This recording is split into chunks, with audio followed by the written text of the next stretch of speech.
여러분 안녕하십니까? 윤석열 대통령과 미국의 조 바이든 대통령 간의 워싱턴 선언으로 한미 핵협의 그룹 선언을 했지요. 그런데 지금 국내에서 충격 분석이 나왔습니다. 잘했다라는 쪽의 주장과 아니다라는 주장, 그 이유가 무엇일까요?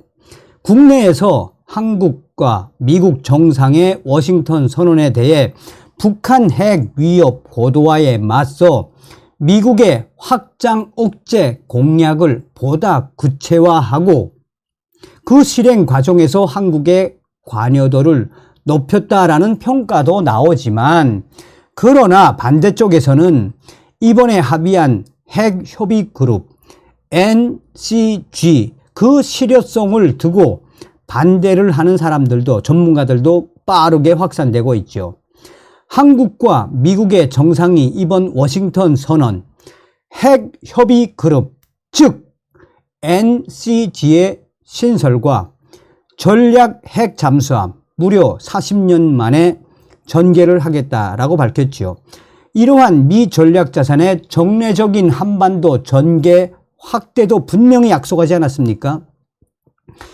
핵 위기 상황에 대비한 도상 시뮬레이션 등 미국의 한국에 대한 확장 억제를 보다 구체화한 내용들이 담기긴 했지만, 자, 윤석열 대통령이 이번에 공동 기자회견에서 뭐라고 이야기를 했습니까? 확장 억제 강화와 그 실행 방안은 과거와 다른 것. 북한의 핵에 대한 한국 국민의 우려는 많이 해소될 것으로 보고 있다. 많이 해소될까요? 한국의 윤석열 대통령실은 이번에 새롭게 창설된 NCG 핵협의 그룹에 대해 미국과 한국 간 핵 관련 논의에 특화된 첫 고위급 상설 협의체라고 설명을 했죠. 미국 핵 운영에 대한 한국과 미국 두 나라 간 정보 공유와 공동 계획 메커니즘으로 한국 국민들이 사실상 미국과 핵을 공유하며 지내는 것으로 느껴질 수 있을 것이라는 게 대통령실의 지금 자체 평가 아닙니까? 자, 차관복급의 협의체인 NCG 핵협의 그룹 1년에 4차례 정기회의를 개최한 이후 회의 결과를 미국과 한국 대통령에게 보고하도록 돼 있죠. 그렇다면 국내 전문가들은 이에 대해 왜 충격적인 엇갈린 분석들을 내놓고 있을까요? 한국 내의 민간 연구기관인 국가전략연구원 문성묵 통일전략센터장은 지금 이에 대해 굉장히 긍정적으로 평가를 했습니다. 그는 미국의 한반도 관련 핵 대응 의사결정 과정에 한국의 관여도를 늘리고 한국과 이 미국 간 지속적인 핵 소통을 이어갈 수 있는 창구가 마련된 셈이다라고 평가했습니다. 그는, 이 문성묵 센터장은 핵 문제에 특화시켜서 핵과 관련된 정보를 공유하는 것은 기획과 실행까지 전반적인 내용들을 협의하면서 한국의 목소리를 더 반영하겠다, 그런 의미를 갖고 있다라고 생각한다라며, 자, 그런 점에서 보면 한층 확장 억제 제도화를 위한 그런 조치라고 생각한다라고 강조했습니다. 또한 한국 외교부 산하 국립외교원 김현욱 교수는 핵 독자 운영을 추구하는 미국이 양자 동맹에서 이런 협의체를 만든 선례가 없다라며, NCG를 통해 미국의 핵 운영 결정권에 한국이 실질적으로 참여하게 되는 셈이라고 의미를 부여했습니다. 핵 협의 그룹 NCG 창설이 북한의 핵에는 핵으로 대응하겠다는 메시지 발신 효과가 있다라고 분석을 했는데, 북한이 핵과 미사일 능력 고도화를 행동으로 보여주고 있듯이 한국과 미국도 NCG 창설을 통해 북한의 핵 공격에 대한 핵 보복이 단순한 엄포가 아니라는 압박 메시지일 수 있다라고 강조했지요. 거의 찬성하는 분위기 아니겠습니까? 하지만 전술 핵 배치라는 눈에 보이는 안전판이 없는 상황에서 한미 핵협의그룹 NCG 창설이 한국 국민들의 안보 불안을 잠재우기에는 한계도 있다라는 충격적인 분석도 나오고 있습니다. 한국 정부 산하 국책연구기관인 통일연구원 조한범 박사가 한미 핵협의그룹 NCG가 창설기구지만 북한 김정은의 핵 위협에 그에 대한 실시간 대응기구는 아니다. 북대서양 조약기구 나토의 핵기획그룹 NPG와 비교해 협의체의 실효성이 모호하다라고 충격 분석을 내놓았습니다. 그러면서 조한범 박사는 핵협의그룹은 이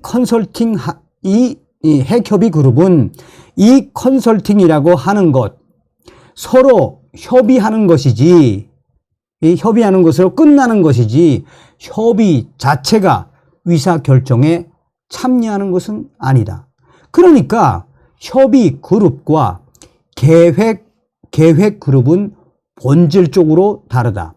그리고 전술핵이 지금 들어와 있지도 않은 상태에서 협의 수준이라는 얘기는 본질적으로 나토 수준에 못 미쳐도 한참 못 미치는 한심한 것이다. 이렇게 볼 수 있다라고 강조했습니다. 완전히 잘못했던 이야기죠. 자, 하지만 전술 핵 배치가 이루어져도 상징적 의미에 그칠 것이라는 지적도 계속해서 쏟아져 나오고 있습니다.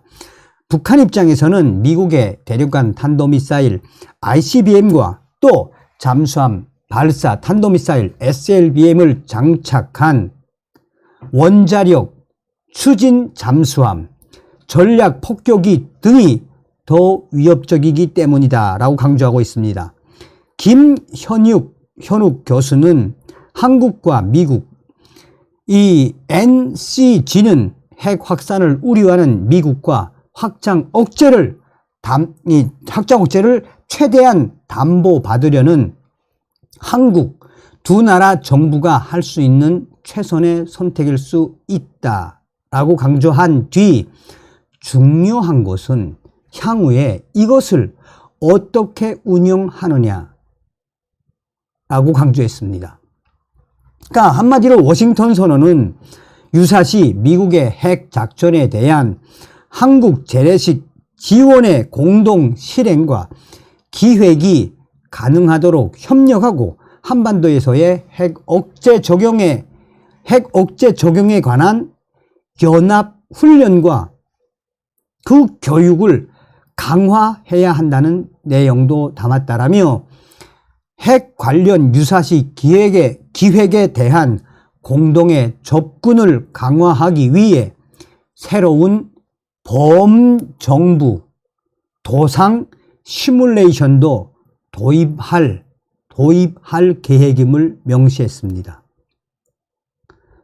자, 이에 대해 박원건 이화여대 북한학과 교수는 북한 김정은의 핵을 상정하지 않은 기존 미국과 한국의 연합훈련과는 다른 진전된 훈련 개념이라고 강조했습니다. 그는 이제는 북한의 핵을 상정을 해야 하며, 무슨 이야기입니까? 북한 핵은 이제는 때려잡아야 한다. 상정을 해서 해야 하고, 한국은 핵이 없으니까 당연히 한국이 갖고 있는 재래식 전력을 활용할 수밖에 없을 것이고, 그것을 두 개를 합쳐서 공동 작전을 한다는 것은 작전 계획 하에 연합 작전 수준은 아니더라도 이전보다는 훨씬 더 군사적 대응을 한국과 미국이 밀접해서 협력해야 한다는 의미를 갖고 있다라고 강조하고 있습니다. 미국의 전략 핵 잠수함, 한국 전개 등 미국 전략 자산의 전개 빈도를 늘리기로 한 데 대해 상징적 조치라는 부정적인 평가가 나오고 있죠. 김동엽 북한 대학교 교수는 미국의 전략 핵 잠수함 한국 전개는 확장 억제의 실질적이고 실효적인 조치라기보다는 한국 국민들의 불안을 해소하고 확장 억제에 대한 신뢰감을 주려는 조치로 부정적인 평가를 내렸습니다. 그러면서 이 사정거리 12,000km의 잠수함 발사 탄도미사일을 탑재한 잠수함이 한반도에 너무 근접해 노출되면 오히려 군사적으로 전략적 가치나 효과가 떨어진다고 강조했습니다. 박원건 교수는 미국의 전략 핵 잠수함이 북한이 가장 두려워하는 전략 자산이라는 점에서 미국의 확장 억제 의지를 보여주려는 조치로 볼 수는 있으나 전략 자산 중에도 북한이 가장 두려워하는 것이고 가장 효율적으로 한국 방어를 위해서 운용될 수 있는 게 바로 원자력 잠수함이고 그 중에서도 미국의 핵 잠수함 아니겠나라고 강조한 뒤 그걸 그렇게 가끔 보여줌으로써 그런 의지를 시연한다라고 강조하고 있습니다. 한국과 미국 정상은 한국 내에서 비등해진 독자 핵 무장론에 대해 분명히 선을 그었다라며 선언에는 윤석열 대통령이 핵 확산 금지 조약 NPT상의 의무에 대한 한국의 오랜 공약을 재확인했다는 점이 포함됐습니다. 그러나 지금 현재 국내에서 워싱턴 선언과 관련해 대한민국이 자체 핵 무장을 해야 한다라는 그 여론은 계속해서 확대되고 있다라며 이 민간 연구기관인 세종연구소 장성장 박사가 워싱턴 선언에는 한미 핵협의그룹 NCG 설립 등 긍정적으로 평가할 부분들이 적지 않지만 북한의 대남 전술 핵 위협이 갈수록 노골화되고 있는 가까운 미래에 북한의 제7차 핵실험도 예상되는 상황에서 한국의 국가 생존을 위해 NPT를 탈퇴할 수 있는 권리마저 자발적으로 포기한 것은 매우 유감스럽다라고 이야기했습니다. 정답은 무슨 이야기겠습니까? 어찌되었든 대한민국 윤석열 정부가 자체 핵무장론을 꺼낸 이상 전술핵 우리가 핵을 만들진 않더라도 핵탄을 만들진 않더라도 전술핵은 반드시 있어야 된다는 게 충격 분석의 핵심 아니겠습니까? 다음 시간에 뵙겠습니다. 멸공.